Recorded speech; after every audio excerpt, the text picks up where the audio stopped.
গল্প বলার দেশের শ্রোতা বন্ধুরা, আজ আপনাদের একটি খুব সুন্দর একটি মেয়ের জীবনের গল্প শোনাবো। গল্পটির নাম কুসুম। লেখক সাহিত্যিক হেমেন্দ্র কুমার রায়। সে পতিতা। জীবনের ক্ষণিক ভ্রমেতে নয়, বিধাতার বিধানে সে পতিতা। পঙ্কের ভিতরে পদ্মের মতোই কুসুম ফুটিয়া উঠিয়াছিল। ঘরে ঘরে সন্ধ্যাদীপ জ্বলিয়া উঠিবার আগেই পথের ধারের বারান্দায় কুসুম তাহার রূপের প্রদীপ উজ্জ্বল করিয়া বসিয়া থাকিত। তাহার প্রাণ তখন কাঁদিত, মুখ হাসিত। রাস্তার লোকগুলো যেন ঊর্ধ্বমুণ্ড ব্রত গ্রহণ করিয়াছে। সকলের চোখ তাহার উপরে। তাহাদের সে নিষ্ঠুর, ক্ষুধিত, ঘৃণিত দৃষ্টির মাঝে কুসুম বিশ্বের নারী জাতির প্রতি মৌন ধিক্কারকে ফুটিয়া উঠিতে দেখিতে পাইত। রাস্তায় গাড়ির পর গাড়ি ছুটিতেছে। একখানা গাড়ির খড়খড়ি কপাট সব তোলা, কিন্তু কুসুম দেখিত খড়খড়ির ফাঁকে ফাঁকে কুললক্ষ্মীদের কৌতূহলী দৃষ্টি বাহিরের মুক্ত আলোর দিকে একাগ্র হইয়াছে। সে দৃষ্টি কুসুমের উপর পড়িলেই সচকিত হইয়া উঠিত। কুসুমের মনে হইত যে পবিত্র নয়নের নির্মল দৃষ্টি যেন বিদ্যুতাগ্নির মতো তার দেহ মনকে ঝলসাইয়া দিয়া যাইতেছে। মরমে মরিয়া কুসুম বারান্দার রেলিংয়ে মাথা রাখিয়া বসিয়া থাকিত। দেহের ভিতর হইতে তাহার নারী প্রাণ যেন কাঁদিয়া কাঁদিয়া বলিত, এ রূপের প্রদীপ নিভিয়ে দাও, ওগো কঙ্কালের বাঁধন খুলে দাও। বারান্দা হইতে কুসুম সেদিন উৎকণ্ঠিত হইয়া দেখিল, ট্রামগাড়ি থেকে নামিতে গিয়া একটি ভদ্রলোক পা ফসকাইয়া রাস্তার উপরে পড়িয়া গেল। গাড়ি শুদ্ধ লোক হা হা করিয়া উঠিল, কিন্তু গাড়ি না থামাইয়া চালক আরও জোরে গাড়ি চালাইয়া দিল। পাথরে মাথা ঠুকিয়া বৃদ্ধ একেবারে অজ্ঞান হইয়া পড়িলেন। তাহার চারিপাশে ক্রমেই লোক জড়ো হইতে লাগিল। একজন বলিল, ওহে, মাথা দিয়ে রক্ত পড়ছে যে। আর একজন বলিল, মরে যায়নি তো? আর একজন বলিল, উহু। আর একজন বলিল, মরেনি, কিন্তু মরতে কতক্ষণ? চলো হে, এখনই পুলিশ টুলিশ এসে পড়বে আর সাক্ষী মেনে থানায় ধরে নিয়ে যাবে। বারান্দার উপরে ঝুঁকিয়া পড়িয়া আকুল চোখে কুসুম দেখিল, সবাই গোলমালি করিতেছে। বৃদ্ধকে সাহায্য করা কাহারও ইচ্ছে নয়। কুসুম আর স্থির থাকিতে পারিল না, তাড়াতাড়ি উপর হইতে নামিয়া আসিল। ভিড় ঠেলিয়া সে ভিতরে গেল। অচেতন বৃদ্ধের দিকে একবার চাহিয়া কুসুম বলিল, আপনারা একে দয়া করে আমার ঘরে তুলে দিয়ে আসবেন, নইলে ইনি মারা যাবেন। ৩-৪ জন লোক ছুটিয়া আসিল। ভিড়ের ভিতর ফিসফিস করিয়া একজন বলিল, বুড়োটা এর কে রে? আর একজন বলিল, হে, তার বুঝতে পারছো না মেরাকান্ত? সে একটা অর্থপূর্ণ ইশারা করিল। অনেকেই হো হো করিয়া হাসিয়া উঠিল। কুসুম সেসব কানেও তুলিল না। চোখ নামাইয়া সে মাটির দিকে তাকাইয়া রহিল। ৪ জন লোকে ধরাধরি করিয়া বৃদ্ধকে তুলিয়া ধরিল। তখনও তার জ্ঞান হয় নাই। মাথায় রক্ত পড়াও বন্ধ হয় নাই। তার মুখ একদিকে হেলিয়া আছে, হাত দুখানি অসহায়ভাবে দুদিকে ঝুলিয়া পড়িয়াছে। কুসুম আস্তে আস্তে হাত দুটি আবার বৃদ্ধের বুকের উপরে তুলিয়া দিল। পিছন হইতে কে একটা অসভ্য উচ্চকণ্ঠে বলিয়া উঠিল, যত্ন করবার এমন মনের মানুষ পেলে আমিও বাবা দিনে ২০০ বার ট্রাম থেকে পড়ে যেতে রাজি আছি। এক রাত একদিন গিয়াছে। বৃদ্ধ তেমনি অজ্ঞান। কুসুম একরকম খাওয়া দাওয়া ভুলিয়া তাহার সেবা শুশ্রূষা করিতেছে। সে নিজের কাপড় ছিঁড়িয়া বৃদ্ধের ক্ষতস্থানে বাঁধিয়া দিয়াছে। রাত ভোর জাগিয়া বিছানার পাশে বসিয়া তাহাকে পাখার হাওয়া করিয়াছে। বাড়ির তলায় একজন ডাক্তার থাকিত, কুসুম তাহাকে ডাকাইয়া আনিয়াছিল। কিন্তু সকাল গেল, বিকাল গেল, কই রোগী তো এখনও চোখ মেলিয়া চাহিলেন না। কুসুম ভাবনায় পড়িল। সন্ধ্যার সময় বৃদ্ধের গায়ে হাত দিয়া কুসুম দেখিল, গা যেন আগুন।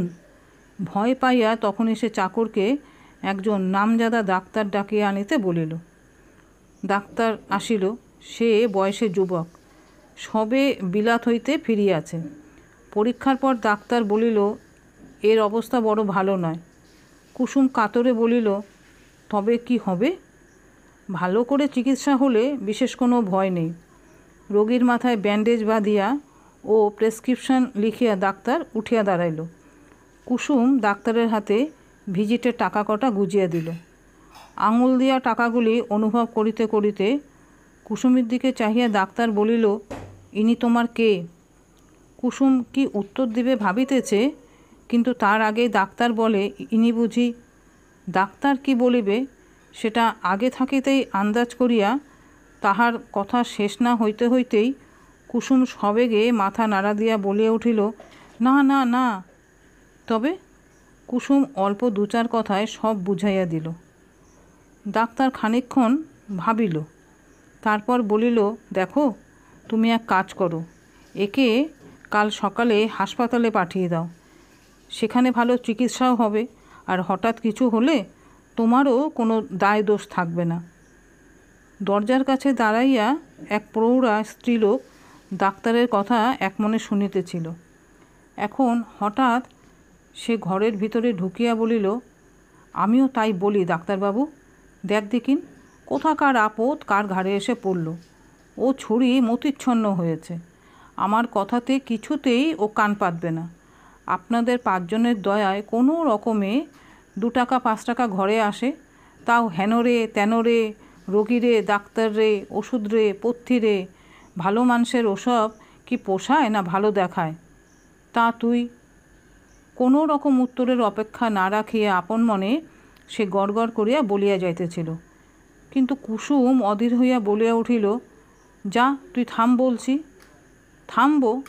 কে থামবো? হক কথা বলবো না? ফের যদি ফ্যাচ করবি না, তাহলে এই ঘট দিয়ে।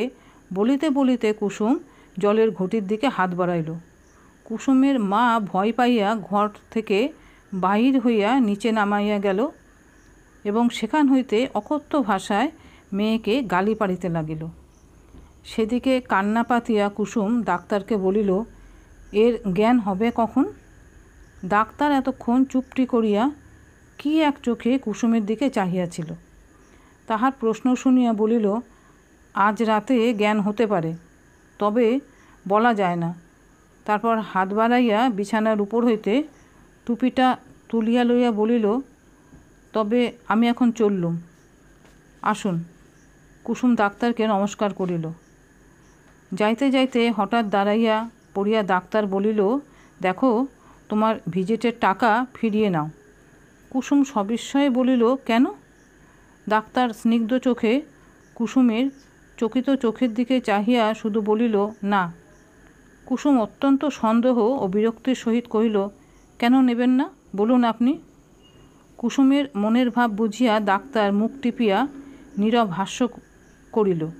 তারপর হাতের টাকাগুলো ঝনঝন শব্দে বিছানার উপরে ছড়িয়া দিয়া জুতা মশমশ করিতে করিতে তাড়াতাড়ি চলিয়া গেল। কুসুম খানিকটা ঘাড় হেঁট করিয়া দাঁড়াইয়া রহিল। আপন মনে অস্ফুট ও দুঃখিত কণ্ঠে বলিল, এমন পোড়া মন নিয়ে সংসারে এসেছি যে সাধুকেও সন্দেহ হয়। অনেক রাতে রোগীর জ্ঞান হইল। পাশ ফিরিয়া থামিয়া থামিয়া তিনি বলিলেন, বুক জ্বলে যাচ্ছে, একটু জল। পাখার বাতাস করিতে করিতে তখন কুসুমের সবে একটু তন্দ্রা আসিয়াছে। রোগীর গলা শুনিয়া ধর্মর করিয়া সে উঠিয়া বসিল।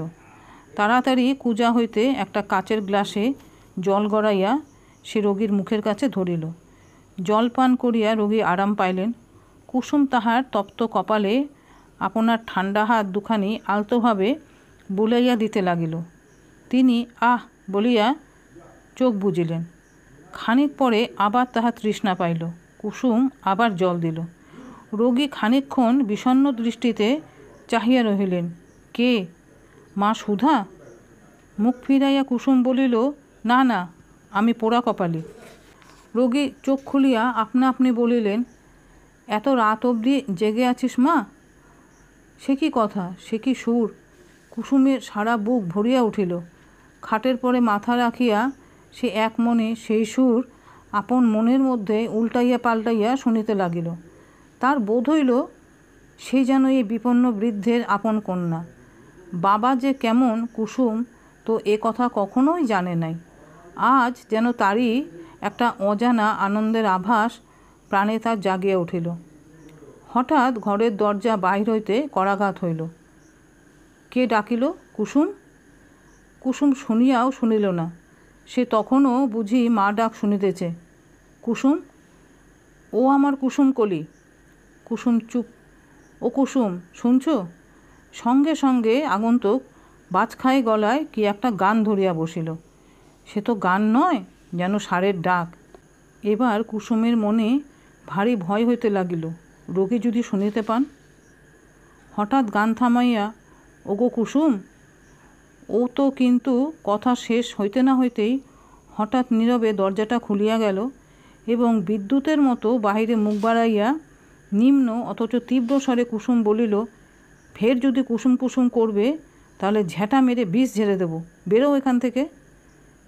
যেমন সহসা দরজাটা খুলিয়াছিল অমনি সহসা আবার বন্ধ হইয়া গেল। পরদিনে সন্ধ্যাবেলা কুসুম জানলার ধারে একলাটি বসিয়াছিল।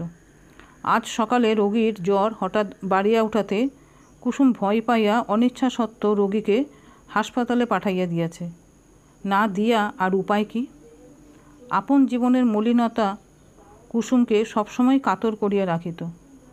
ওই মলিনতার ভিতর থাকিয়াও সে যে একটা ভালো কাজ করিতে পারিয়াছে এটা ভাবিয়াও মন তার সন্তোষ ও পুলকে ভরিয়া উঠিতেছিল।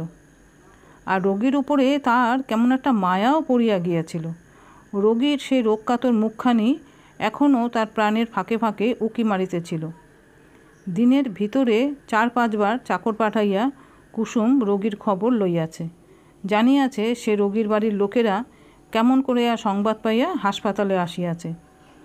3-4 দিন পরে শুনিল রোগীর জ্বর বন্ধ হইয়াছে, কাল তিনি নিজের বাড়িতে ফিরিবেন। একটা স্বস্তির নিঃশ্বাস ফেলিয়া কুসুম ভগবানকে ধন্যবাদ দিল। ঠিক করিল আজই সে রোগীকে একবার দেখিতে যাইবে। হাসপাতালের সম্মুখে আসিয়া কুসুম গাড়ি হইতে নামিল। ফুলদার রেশমি চাদরখানি মাথার উপর টানিয়া দিয়া চাকরের সঙ্গে চলিল। চাকর তাহাকে রোগীর ঘর চিনাইয়া দিল। আস্তে আস্তে দরজা ঠেলিয়া কুসুম ভিতরে ঢুকিল। একটা বালিশের ঠেসান দিয়া বৃদ্ধ বসিয়া আছেন। পাশে একটি যুবক ও একটি বয়স্কা রমণী। বৃদ্ধ কি কথা কহিতেছিলেন, হঠাৎ কুসুমকে ঢুকিতে দেখিয়া বলিতে বলিতে থামিয়া গেলেন। কুসুম সংকুচিতভাবে আগাইয়া গিয়া বৃদ্ধের পায়ে মাথা ছোঁয়াইয়া ভক্তিমতী কন্যার মতো প্রণাম করিল। কুসুমের দিকে চাহিয়া বিস্মিত বৃদ্ধ বলিলেন, কে মা তুমি? কুসুম মৃদুস্বরে বলিল, আমাকে চিনতে পারছেন বাবা?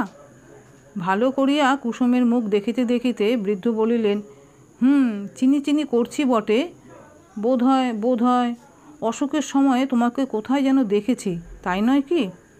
কুসুম ঘাড় নাড়িয়া জানাইল, হ্যাঁ। রোসো মনে পড়েছে। তুমি কি আমার গায়ে হাত বুলিয়ে দিয়েছিলে, আমাকে জল খেতে দিয়েছিলে? ট্রাম থেকে পড়ে গেলে পর আপনাকে আমি আমার ঘরে তুলে নিয়ে গিয়েছিলাম। আপনি আমার বাড়িতে দৌড়াচ্ছিলেন। তারপর আপনার জ্বর বেড়ে ওঠাতে আমি ভয় পেয়ে আপনাকে এখানে পাঠিয়ে দিই। আপনি ভালো আছেন শুনে একবার দেখে যেতে এসেছি। বৃদ্ধ মুখ নিচু করিয়া কি ভাবিতে লাগিলেন। তারপর কুসুমের পা থেকে মাথা পর্যন্ত একবার খরচোখে চাহিয়া লইয়া চিন্তিতভাবে বলিলেন, তোমার ঘরে তোমার হাতে আমি জল খেয়েছি? বলো কি? বৃদ্ধের ভাব দেখিয়া কুসুম থ হইয়া গেল। তীব্র স্বরে বৃদ্ধ বলিলেন, হ্যাঁ, আরও মনে পড়ছে, তুমি আমাকে দুধ আর সাবুও খেতে দিয়েছিলে।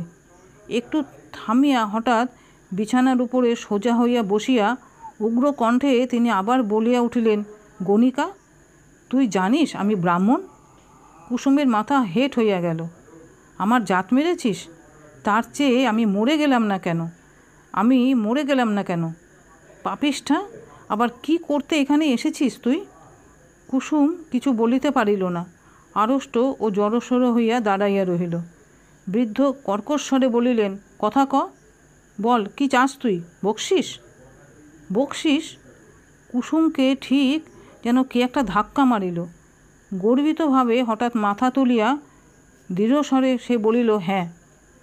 বালিশের তলা থেকে একখানা 10 টাকার নোট বাহির করিয়া বৃদ্ধ অবজ্ঞাভরে কুসুমের দিকে ছুঁড়িয়া ফেলিয়া দিলেন। নোটখানা কুসুমের গায়ে লাগিয়া মাটিতে পড়িয়া গেল।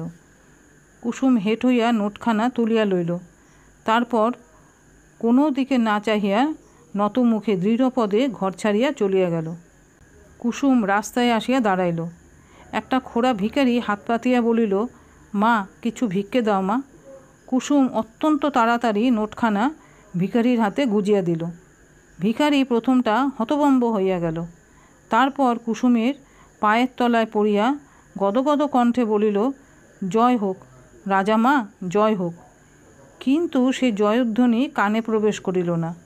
বধির হইয়া সে রৌদ্রদীপ্ত আকাশের অনন্ত নীলিমার দিকে চাহিল। হায়, তাহার অশ্রুঅন্ধ চোখে বিশ্ব আজ অন্ধকার, অন্ধকার।